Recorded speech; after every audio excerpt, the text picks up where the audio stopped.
नमस्कार। अब बात करेंगे वीवीपैट की। वीवीपैट यानी voter verified paper audit trail को लेकर सुप्रीम कोर्ट ने सरकार और चुनाव आयोग को एक नोटिस भेजकर जवाब मांगा है। दरअसल सुप्रीम कोर्ट में एक याचिका दाखिल हुई थी जिसमें सभी वीवीपैट पेपर स्लिप की काउंटिंग की मांग की गई थी। इस संबंध में अदालत ने जवाब मांगा है। जस्टिस BR गवई और जस्टिस संदीप मेहता की बेंच इस मामले में सुनवाई कर रही है।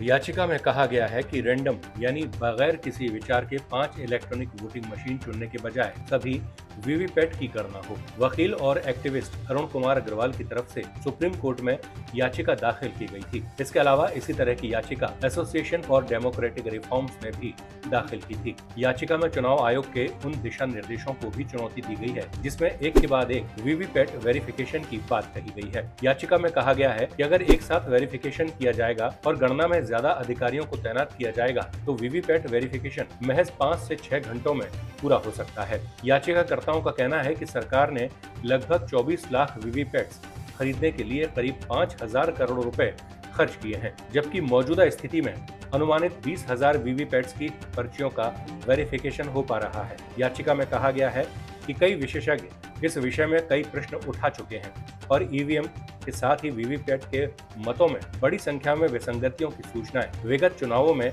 आती रही हैं। याचिका में उच्चतम न्यायालय से मांग की गई है कि ईवीएम के वोट का मिलान वीवीपैट की पर्ची के साथ कराया जाए। वीवीपैट की पर्चियों की पुष्टि बारी बारी से कराने के आयोग के अगस्त 2023 के दिशा निर्देश को निरस्त किया जाए। आयोग को निर्देश दिया जाए कि वो मतदाताओं को वीवीपैट की अपनी पर्ची को मतदान के बाद एक अलग मतपेटी में डालने की अनुमति दे। साथ ही आयोग वीवीपैट मशीन के शीशे को पारदर्शी रखे और मतदान करते समय उसकी बत्ती इतने समय तक जलती रहे कि मतदाता अपने मत की कागजी रिकॉर्डिंग को आराम से देख सके और उस पर्ची को फाड़कर अलग पेटी में डाल सके। अब देखना यह होगा कि आयोग और सरकार क्या जवाब देते हैं, साथ ही विपक्ष की मांग पूरी होती है या नहीं। फिलहाल के लिए इतना ही। नमस्कार।